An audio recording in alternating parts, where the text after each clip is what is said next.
Hello students, मैं BP Singh आज आपके लिए ऑपरेशन रिसर्च के very very important objective question लेके आया हूं।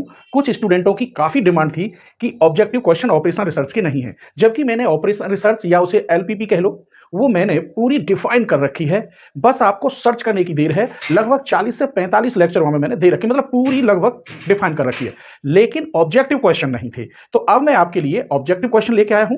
आज इस वीडियो में मैं लगभग काफी क्वेश्चन आपके लिए कराने वाला हूं।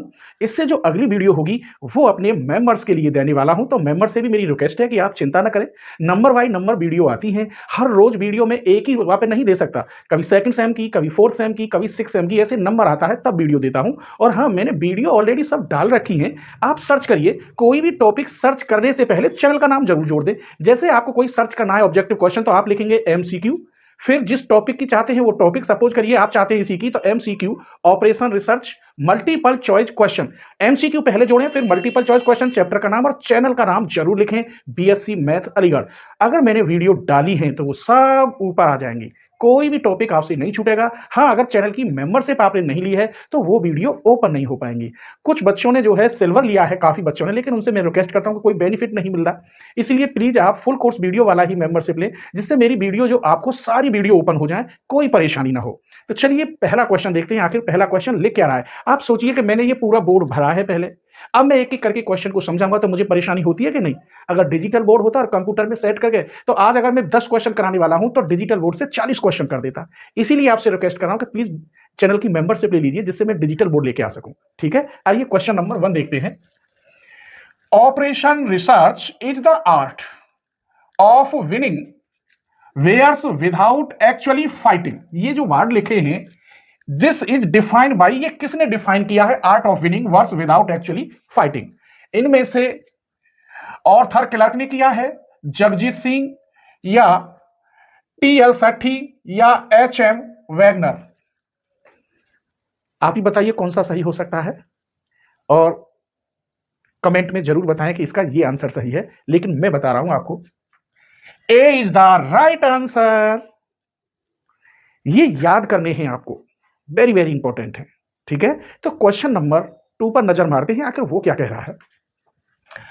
Operation research is scientific approach to the problem solving for executive management, this is define. ये किसने डिफाइन किया है? अब आप कहेंगे इसके सर ऑप्शन कहां है? इसके ऑप्शन यही हैं, Arthur Clarke, Jagjit Singh, T L Sethi और एच एम वैगनर। तो इसका जो डिफाइन किया था, D is the right answer. इन्हीं ऑप्शन को आप लिखेंगे, एच एम वैगनर इसके राइटर हैं, उन्होंने इसको डिफाइन किया था। क्लियर? थर्ड क्वेश्चन देखें, चलिए थर्ड क्वेश्चन देखते हैं। क्वेश्चन नंबर 3 कह रहा है operation research is an art of giving. यहां विनिंग था, यहां गिविंग। बैड आंसर, ये आंसर लिखा हुआ है, to problem where otherwise worse answer are giving this defined by.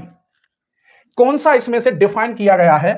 किसने डिफाइन किया है? यही ए में जो पहले क्वेश्चन में ऑप्शन थे, वही ऑप्शन आपको इसमें लिखने हैं, बस करेक्ट पे आंसर लगाना है। तो बताइए कौन सा हो सकता है? दो तो मैंने बता ही दिए थे, ये इसका सही है, ये इसका सही है। इन दोनों में से कौन सा सही है? टी एल सेठी।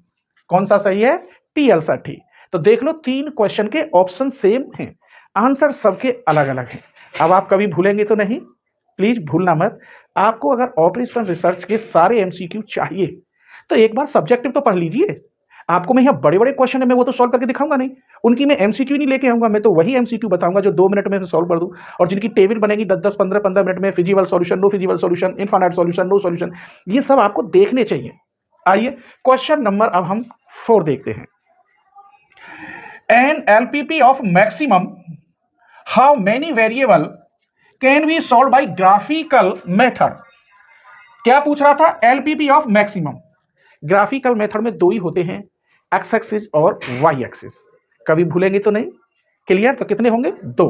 इसका मतलब B is the right answer. यहां तक आपकी क्लियर समझ में आ गया होगा, तो आप इसकी इतने की स्क्रीनशॉट ले लीजिए। चलिए तो मैं इसे साफ कर देता हूं।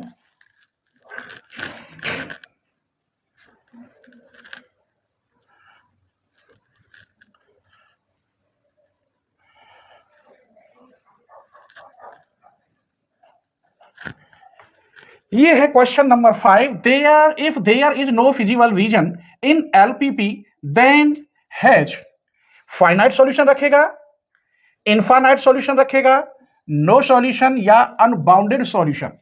फिर समझ लीजिए कि नो फिजिबल सॉल्यूशन जब होता है तो ऐसे क्वेश्चन का नो फिजिबल सॉल्यूशन कब होता है? जब सॉल्यूशन ना हो। क्लियर? आपने क्वेश्चन करे हैं कि नहीं? तो इसका क्या आंसर है? No solution. इसका मतलब C is the right answer.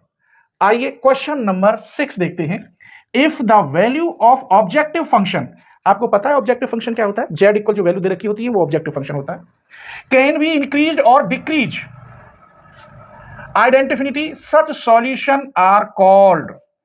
यही ऑप्शन है सेम ऊपर वाले क्वेश्चन नंबर 5 के जो ऑब्जेक्टिव क्वेश्चन है वो सभी ऑब्जेक्टिव क्वेश्चन आपको इसमें रखने हैं, फिर देखना है कौन सा सही है। एक बार और पढ़ लेते हैं। If the value of objective function Z can be increased और decreased identify such that solution are called. क्या होता है? कब? जब आइडेंटिफाइड होती हैं और डिक्रीजिंग इंक्रीजिंग हो। डिक्रीजिंग हो रही है, इंक्रीजिंग हो रही है, तो वो क्या है? Unbounded solution. क्या है? Unbounded solution. क्लियर? आगे देखिए क्वेश्चन नंबर 6 के बाद question number 7। The maximum number of basic solution of a set of M simultaneously equation in known as. ये सही है या ये सही है या ये। तो इसकी मैं एक लाइन लिख रहा हूं, जब तक आप सोच के बताइए कौन सा सही है। चलिए, the maximum number, question number 7, the maximum number of basic solution, basic solution क्या होता है? इसका फॉर्मूला नहीं पता हो तो मैं लिखे देता हूं। NC1 NCM और इसे सॉल्व करने का factorial n upon factorial m factorial n minus m। अब आप कहेंगे सर यहां m क्या चीज है और n क्या चीज है, वो भी लिख के बता रहा हूं। Where m is number of equation, number of equation and n is number of variable। इसका मतलब बेसिक सॉल्यूशन क्या होता है? NCM। इसका मतलब C is the right answer. तो यहां तक आपको कोई परेशानी नहीं हुई होगी। चलिए क्वेश्चन नंबर हम अब 8 पे नजर मारते हैं। क्वेश्चन 8 आखिर क्या कहता है? A set of value of variable दे रखी है x1 x2 x3 dot dot satisfy the constant and non negative है सब। Restriction of an LPP called. तो इसे हम क्या कहते हैं?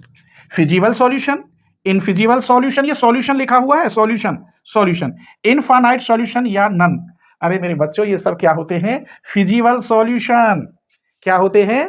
Feasible solution. क्लियर? तो इसकी स्क्रीनशॉट ले लीजिए, फिर मैं इस क्वेश्चन को सॉल्व करके दिखाऊंगा। छोटा क्वेश्चन है।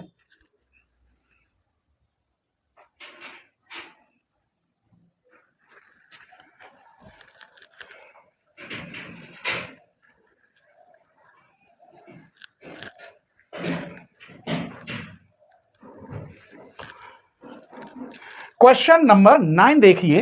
Given the following sets of equation. पहली इक्वेशन दे रखी है x1 plus 4x2 minus x3 equal to 3। दूसरी इक्वेशन है 5x1 प्लस 2x2 और प्लस के 3x3 equal to 4। Equations the BFS involving x1 and x2 में। BFS होता है बेसिक फिजिबल सॉल्यूशन और पूछ रहा है किसमें? x1 x2 में। तो ये पार्ट सही है, ये पार्ट सही है, ये सही है या ये? देखिए x1 x2 में पूछा है, इसका मतलब x3 की वैल्यू 0। तो यहां तो 0 आया नहीं, ये गलत, ये और ये सही हो सकते हैं या फिर नन ऑफ दीज। तो इसे हम सॉल्यूशन कैसे करें? चलिए इस इक्वेशन में सबसे पहले x3 की वैल्यू 0 रख देते हैं क्योंकि वो x1 और x2 पे पूछ रहा है। Put x3 equal to 0, x1 plus 4x2 equal to 3, 5x1 plus 2x2 equal to 4। इसमें 2 की मल्टीप्लाई कर दो, 10x1 plus 4x2 equal to 8। इसको माइनस कर दो, x1 4x2 इक्वल टू 3। ये कट गया, 9x1 इक्वल टू 5 बचा यहां, तो x1 इक्वल 5 अपॉन 9। देखिए 5 अपॉन 9 आ रहा है, x1 की वैल्यू आप यहां रख दीजिए 5/9 प्लस 4x2 इक्वल टू 3। तो 4x2 equal to 3 minus 5/9, 4x2 equal to 9 या 27, 27 में से 5 गई तो 22/9, और इससे ये कई बार कट गया। यहां 4x2 है और ये 5/9 इधर जाएगा माइनस के, तो 9 या 27, 27 में से 5 गए तो 22, और ये कट गया 2 बार और ये 11 बार। x2 इक्वल टू 11/2 गया इधर 18। तो यहां जो 8 लिखा हुआ है ये गलत है, या तो नन ऑफ दीज करो और नहीं है 18 कर लीजिए। तो x2 की वैल्यू 11/18, x1 की वैल्यू 5/9 और ये 0। इसका मतलब A is the right answer. Clear? ये वीडियो आपको कैसी लगी? आगे क्वेश्चन छोटे छोटे तो हैं लेकिन मुझे सॉल्व भी करने होंगे, क्योंकि मैं डिटेल में आपको बताना चाहता हूं, और जिनका सॉल्यूशन नहीं होता उन्हें तो मैं वैसे ही टिक बता दूंगा। वो टिक भी तब समझ में आते हैं कि जब आपने चैप्टर को डीपली रीड किया हो। ठीक है? तो आज की वीडियो कैसी लगी प्लीज अपने फ्रेंडों के साथ जरूर शेयर करें और कमेंट जरूर करें। ठीक है? और हाँ, सब्सक्राइब ना किया हो तो चैनल को सब्सक्राइब करना बहुत जरूरी है, और आपने कर रखा है तो प्लीज अपने फ्रेंडों से करा दीजिए। ठीक है? स्क्रीनशॉट ले लीजिए।